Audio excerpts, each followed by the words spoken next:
2020년 2월 본격적인 지역사회 코로나19 감염이 시작됐다. 방역당국은 발빠르게 움직였다. 하루 만에 병원 건물 전체를 비워 코로나 전담병원을 꾸렸다.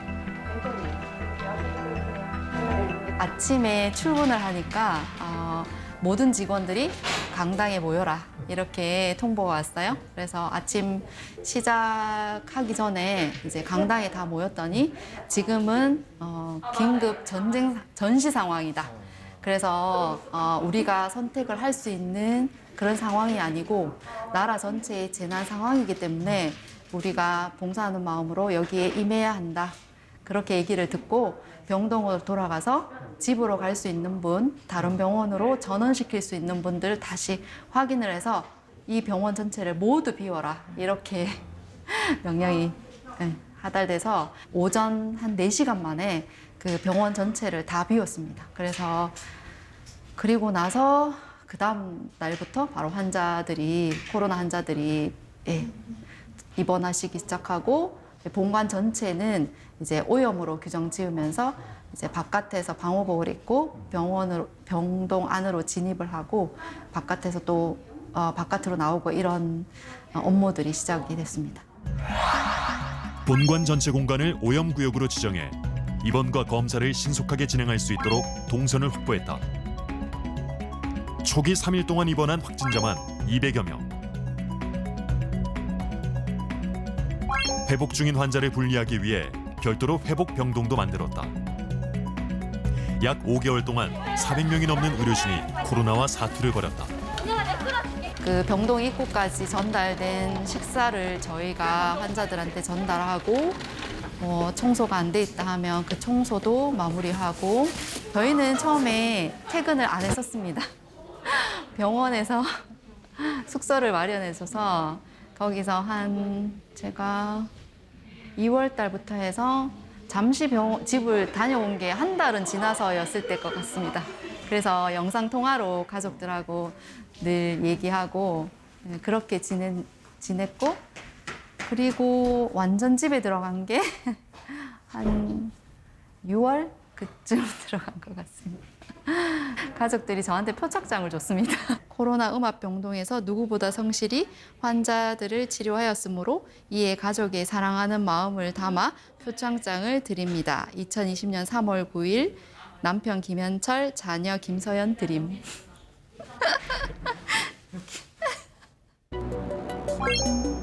166일 만에 이루어진 코로나 전담병원 해제.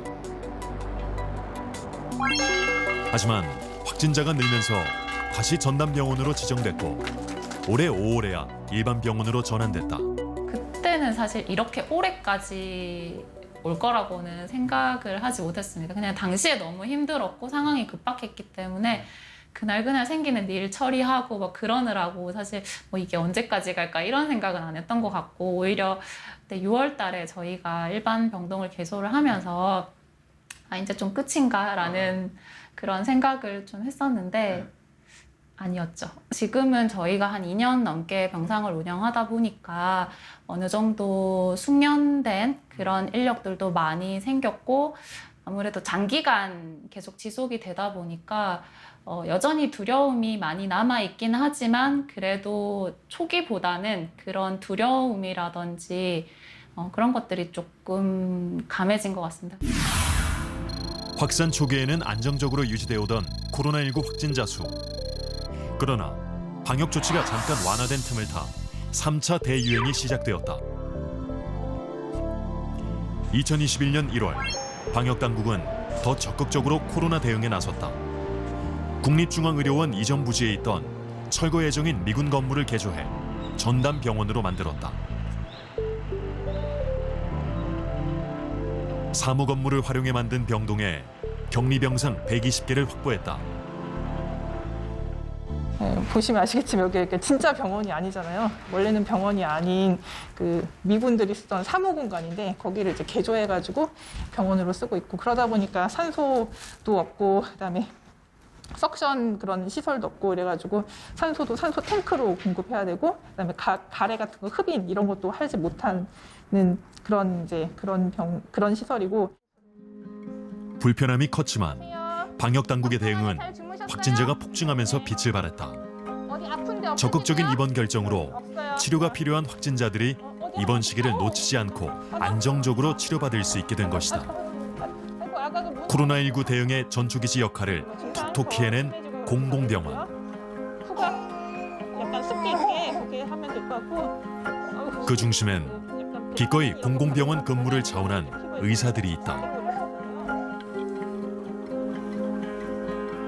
국립중앙의료원의 기존 선생님들은 다 이미 자기 이렇게 업무 혹은 그 이상의 일을 하고 있어서 더 이상 이제 새롭게 세워지는 병동에 오는 환자를 다 케어할 그럴 정도의 이제 여력이 없다라고 해서 조금이라도 공공병원에 일하시는 선생님들을 좀 도와드리고 그리고 뭐 저도 어쨌든 이 시대를 사는 한 사람의 의사로서 코로나 환자 진료에 참여하고 싶고 그래서 이제 지원을 하게 됐던 거죠. 사실 공공병원이라는 게 있는 줄도 잘 몰랐었잖아요. 일반인들은요. 뭐 국립의료원, 뭐 시립병원, 뭐 도립 이렇게 이제 지방 의료원들이 있는데 코로나19를 계기로 코로나 환자들을 공공병원에서 이제 적극적으로 입원시키고 치료하고 이러면서 공공병원은 정말 국가를 위해서 전체적인 국민들을 위해서 뭐 정말 이렇게 바로 이렇게 나서는 걸 보면서 국민들에게 공공병원에 좋은 인상을 좀 주지 않았을까 그렇게 생각을 합니다. 국내 병상 중 공공병원이 차지하는 비중은 10% 남짓. 하지만 공공병원은 대유행 초기 코로나 환자의 약 80%를 진료했다. 많은 시민들이 공공병원의 필요성을 절감하게 됐다.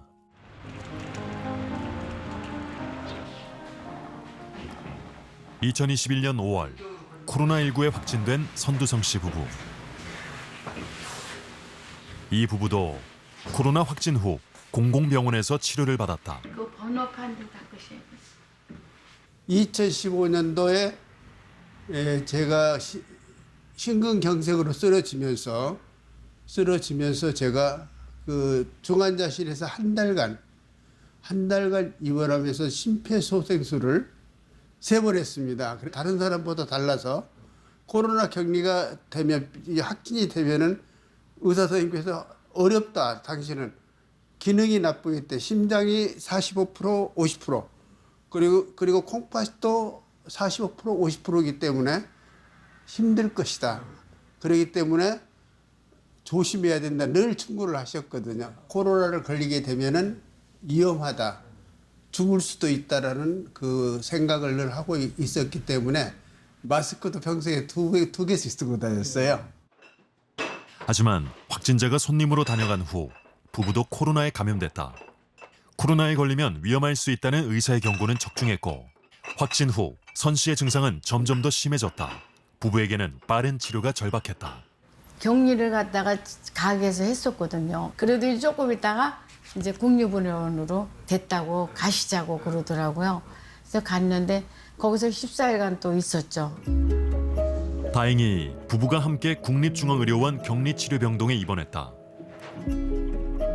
치료를 받는 동안 선두성 씨에게도 위기의 순간이 찾아왔다. 치료를 하는 중에 위험하다. 폐렴이 고열이 되고 어쩌면은 못 나갈 수도 있을 것이다.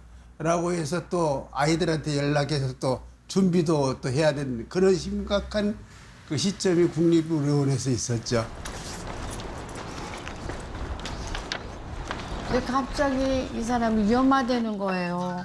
그 소리 들으니까 나는 기차가 되고 이제 남편이 위험하다니까. 그래서 내가 막 오니까 거기 간호원이 있어요.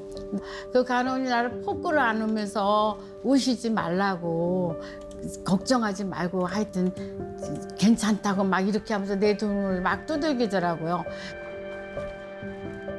하지만 살고 싶다는 간절한 의지로 선두성 씨는 의료진의 치료를 누구보다 성실히 적극적으로 따랐다.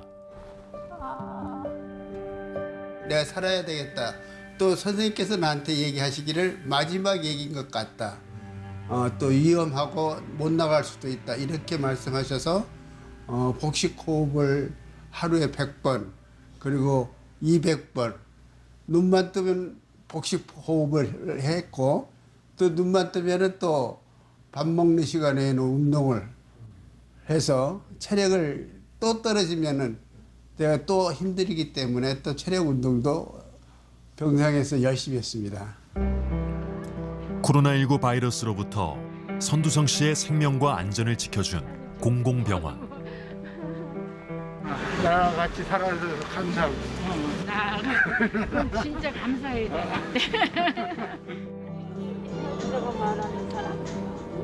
공공병원은 코로나19 재확산이 본격화된 지금도 국민들의 곁을 지키고 있다.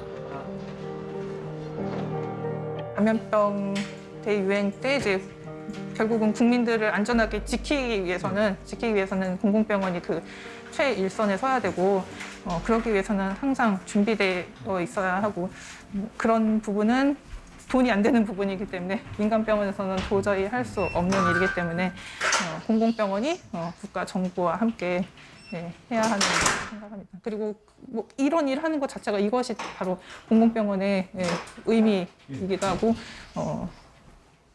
국가 국민에 대한 공공병원의 역할이라고 생각을 합니다.